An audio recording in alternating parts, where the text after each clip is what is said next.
So Year Nine's doing something a little bit different today. We've been doing lots of work over the last few weeks where we've been analysing different styles of writing. We've done lots of non-fiction writing, letters of advice, newspaper reports, and so on. We're going to do something a bit more creative today, just for a change. So we're going to start off by looking at a poem called First Ice. Now, this poem is about rejection. It's about somebody being stood up for the first time. The girl in the poem's just phoned someone, and what the person has said to her on the phone has really upset her. So it's set in a telephone box. So before the times of mobile phones where you can sort of hide away in your bedroom and call people, she's had to go out to a telephone box, and this is what happens. A girl freezes in a telephone booth. In her drafty overcoat she hides, a face all smeared in tears and lipstick. She breathes on her thin palms. Her fingers are icy. She wears earrings. She'll have to go home alone, along the icy street. First ice. It's the first time. The first ice of telephone phrases. Frozen tears glitter on her cheeks. The first ice of human hurt. It's quite a powerful poem, really. Yes, it's describing the weather. It tells us it's the first ice. It's an icy street. Her fingers are icy, so we get the idea that it's really cold outside. But also, it's her heart being broken for the first time. And we get that with the face being smeared in tears and lipstick, the frozen tears glittering on her cheeks, the first ice of human hurt. So, difficult poem, things that lots of people have to go through, unfortunately. So, what we're going to have a go at doing, based around that idea, is planning a story in which a character is hurt or let down for the first time. Now, it doesn't have to be about love or romance. There's lots of other ways in which people could be hurt or let down. It could be to do with a friendship breaking up, the realization that someone you looked up to wasn't as perfect as perhaps you thought they were. Someone whose life has been wonderful until one particular moment when something's happened. You can think of any ideas. It just needs to have in it a character who's been hurt or let down for the first time. And obviously we're going to be focusing on their feelings. You could write from first person or third person. This is entirely up to you. So long as you stay consistent throughout this piece of writing, you can write it as if you are the main character. So you're using the word I and we, or you can do third person and focus on he or she and describe what's happening to a character. Obviously, you need to plan this story carefully. You need to think about your characters, the setting, the storyline, descriptions. Think about the words and techniques you could use to describe your characters and setting.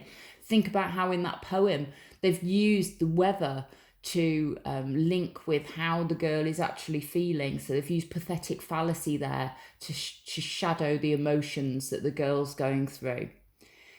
In your opening, you need to make sure you grip the reader, make them want to read on. In the development, you need to think about how your story is going to develop. Will there be problems along the way? And decide what ending you're going to have. Is it going to have a happy ever after ending? Is it going to have a cliffhanger? Is it going to be a twist at the end? Is it just going to be a story about heartbreak and you end it there, with it seeming like there's no hope for your character? So plan it carefully. You should spend plenty of time planning it. So if you want to do this over 2 lessons or 2 days, plan it one day and then have a go at writing the story the next day, okay? And again, I would love to read some of these stories. You've got fantastic ideas. Draw on your own experience. Draw on what you've seen in films, on television, what you've read about in books. There's loads of stuff out there that you can get into your stories. Just going to go through pathway criteria for this. So focusing on secure then, making sure you write in the first or third person, using language to create a distinctive narrative voice and a convincing plot, You must write in paragraphs. Keep saying this to you. Even if it's the most brilliant piece of writing that I've read and you've not paragraphed it, I won't be giving you a secure here. Okay, so we need at least 3 paragraphs. It potentially is going to be quite a lot more than that. Try and use controlled and varied sentences, and I want to see that you're using common punctuation accurately. So full stops, capital letters, commas, question marks, exclamation marks. Make sure that everybody's name has a capital letter at the beginning of it.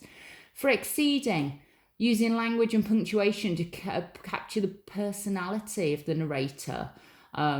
Using a variety of sentence structures in your writing, making sure your writing's organised, so that comes down to how you planned it. It's not going to be a good story if you don't plan it carefully, because you'll get part way through it and won't know where your story goes next. Plan it carefully, then you know what you're writing about. Making sure you use a good range of punctuation for exceeding. For highest, you could have a go at using 2 narrators to tell your story. Using language imaginatively and ambitiously to capture their different narrative voices. So you could go from one narrator to another to tell the story. The writing should be clearly and accurately organised, controlled, convincing detail, originality. Try and come up with something that I've not read before. That would be amazing.